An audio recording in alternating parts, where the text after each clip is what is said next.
بسم اللہ الرحمن الرحیم۔ میرے پیارے بچوں، السلام علیکم۔ تحریک انصاف کراچی کا یہ جلسہ سہیل آفریدی کی قیادت میں اپنی منزل کی طرف رواں دوا ہے۔ کراچی جو ہے وہ ہمیشہ سے انقلاب کی وجہ بنتا تھا۔ سب سے آگے مشرقی پاکستان کے لوگ ہوتے تھے، بنگلہ دیش انہوں نے بنا لیا۔ بدقسمتی تھی کہ ہمارے مغربی پاکستان کے فوجی حکمران بھی اس کو بنگلہ دیش بنانے پہ تلے ہوئے تھے۔ بہرحال زمینی حقائق یہ ہے کہ کراچی کے بڑے بڑے جلوسوں نے، مظاہروں نے، حیدرآباد کے جلوسوں نے ہمیشہ پاکستان کی حکومتوں کو بدلا ہے۔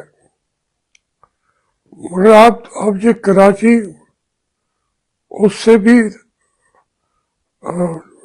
10 گنا بڑا کراچی بن چکا ہے، اور انشاءاللہ یقین ہے کہ سہیل آفریدی جس استقامت سے یہ جنگ لڑ رہا ہے جمہوریت کی، انشاءاللہ یہ وہ 26 نومبر کو دہرانے کی اجازت نہیں دیں گے، اور یہ کامیاب و کامران ہوگا۔ جو ظلم وہاں کی صوبائی حکومت کر رہی ہے، میں نے ایسے ہی ایک سفر کیا تھا حیدرآباد سے، اور ہمیں انہوں نے وہاں کی جو سپر یہ روڈ تھا، اس پہ ہمیں نہیں آنے دیا تھا۔ ہم پھرتے رہے تھانہ بولا خان کے تمام ان علاقوں میں، اور 6-7 گھنٹے میں ہم پریس کلب کراچی پہنچ گئے۔ یہ وہی وتیرے آپ یہ اختیار کر رہے ہیں۔ 7 گھنٹے لگ گئے سہیل آفریدی کو حیدرآباد سے کراچی پہنچنے میں۔ یہ ایک الگ داستان ہے۔ بہرحال یہ جو ایک تبدیلی کا سال ہے، اس کا سہرا سہیل آفریدی کے سر بندھے گا۔ تمام تحریک انصاف کے کارکنان بلا شبہ وہ 3 سال سے یہ جنگ لڑ رہے ہیں۔ یہ کراچی کا وہاں پہ جلسہ ہو رہا ہے، پنجاب میں تحریک انصاف کے کارکنوں کے گھروں میں چھاپے مارے جا رہے ہیں، زخمی کیا جا رہا ہے۔ پنجاب کے اندر بھی ایک کارکن اپنی بچی کی طرف انہوں نے بندوقیں کی، تو وہ بیچارہ اس نے اپنی جان آفرین کی سپرد کر دی، اور وہ اس کی ڈیتھ ہو گئی۔ یعنی جلسہ وہاں ہو رہا ہے، یہاں پنجاب کا ایک ایک گھر جو ہے انہوں نے جیل خانہ بنا رکھا ہے۔ وہ کہتے ہیں جی کہ یہ ساتھ لے کے آیا ہے سہیل آفریدی KPK سے، پنجاب سے۔ اللہ تعالیٰ یار آپ کو سچ بولنے کی توفیق دے۔ یہ پنجاب کی جو پوزیشن ہے میں نے بتا دی ہے، اور یہ میرے گھر کی پوزیشن بھی ہے۔ ہمارے بچے جو تحریک انصاف سے منسلک ہیں وہ گھروں کے اندر 3 سال سے نہیں سو رہے. یہ اس طریقے کا یہ تو ایکسپوز ہو ہی چکے تھے. پنجاب کی جو حکومت ہے کہ یہ صرف ان کے ٹاؤٹ بن کے رہ گئی ہے.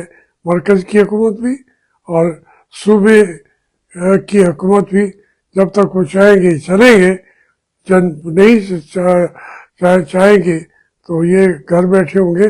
لیکن انہوں نے مجھے افسوس یہ ہے کہ انہوں نے ہمیشہ کے لیے اس کو ایک آخری موقع سمجھ کے یہ حکومت کر رہے ہیں. پنجاب کی حکومت دوستوں سے انہیں پتہ ہے کہ پھر ہمیں یہ موقع نہیں ملے گا. وہ تو سیاست سے بھی ختم ہو جائیں گے مسلم لیگ والے. ان کو میری باتیں کبھی لگتی ہیں تو چلو لگتی رہے، میں تو ان کی خیر خواہی کے لیے کہتا ہوں، مگر وہ اپنے آپ کو ختم کر چکے ہیں. کراچی جو ہے وہ آج ایک اور تاریخ لکھ رہا ہے. اس وقت تک تو کارکنوں کو انہوں نے مارا ہے، لاٹھیاں ماری ہیں، کسی کی ٹانگ ٹوٹی ہے. اگرچہ جو ہمارا یہ ہیں جیو اور دوسرے سارے وہ گورنمنٹ کا ورژن تو دکھا رہے ہیں. پولیس کو اگر کہیں چوٹ آئی ہے اپنوں سے اس کو تو دکھا رہے ہیں کہ جی وہ لوگ پتھر مار رہے ہیں اور وہ اپنے راستے کی طرف جانا وہ جا رہے ہیں، رکتے نہیں ہیں. وہ کہتے ہیں آپ نے ہمیں NOC دیا تھا، آپ نے ڈرامہ لگانے کی کوشش کی کہ آپ بڑی جمہوری جماعت ہے، حالانکہ سب سے زیادہ جمہوریت کو نقصان بدقسمتی ہے وہ اسی پارٹی نے پہنچایا تھا. آپ یہ دیکھیں اپنی آدھی پارٹی تو ذوالفقار علی بھٹو صاحب نے دلائی کیمپ میں مار دی. وہاں پر نہ کوئی سپریم کورٹ کا حکم چلتا تھا نہ کسی اور کا چلتا، وہاں جا کے وہ پکڑ لیتے تھے وہاں. لیکن انہوں نے لوگوں کا گھروں سے اٹھا کے دلائی کیمپ میں پہنچا دیا. اسی طریقے سے چودھری ظہور الہی اپنی مرسڈیز کار میں تھا آزاد کشمیر میں، اس کو اٹھا کے کوہلو کے اندر بلوچستان کے اندر بھیج دیا اور اکبر بگٹی کو کہا کہ اسے آپ قتل کر دیں. اب یہ آپ اپنی پارٹی کے ساتھ جو کچھ آپ نے کیا، تاریخ کے ساتھ جو کیا، ایک آدمی کو غلام حسین، ڈاکٹر غلام حسین بے شمار وہ بیچارے دلائی کیمپ میں ڈال دیتے تھے بھٹو صاحب، اور پھر کہتے جاؤ بھائی تمہارا نہ کوئی پوچھنے والا ہوگا نہ تمہاری ضمانت سنے گا ہی کوئی نہیں. پنجاب کی ہائی کورٹ تو تھا لیکن اس کا بھی وہاں پہ اثر نہیں تھا. یہ پارٹی کوئی اتنی جمہوری پارٹی نہیں ہے، فاشسٹ تھے. اور میں نے بھٹو کو ملاقات میں کہا اور پھر وہ پورے قومی پریس میں چھپا کہ میں نے بھٹو کو کہا کہ آپ فاشسٹ ہیں. مجھے وہ کہنے لگے فاشزم کی تعریف کیا ہے. میں نے کہا میں اسٹوڈنٹ آف فلاسفی ہوں بھٹو صاحب، میں جو اس کی کئی ڈیفینیشنز ہیں، لیکن جو ہم زندہ مثالیں بتاتے ہیں کہ ہٹلر تھا فاشسٹ یا مسولینی تھا اٹلی کا، آپ 30 سے آپ آگے ہیں فاشسٹ. تو ہم تو مطلب یہ بات کرتے بھی رہے یہ تو کوئی پارٹی نہیں ہے.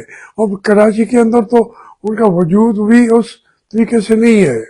انہوں نے ویسے ہی الیکشن کرائے ہیں. پوچھئے انجینئر نعیم الرحمان حافظ نعیم الرحمان صاحب سے کہ جو لوکل باڈیز کے الیکشن کرائے ہیں اس میں اور جو 8 مئی کو الیکشن کرائے تھے انہوں نے، اس میں کوئی فرق ہے؟ میں نہیں کہتا، آپ پوچھیں نا.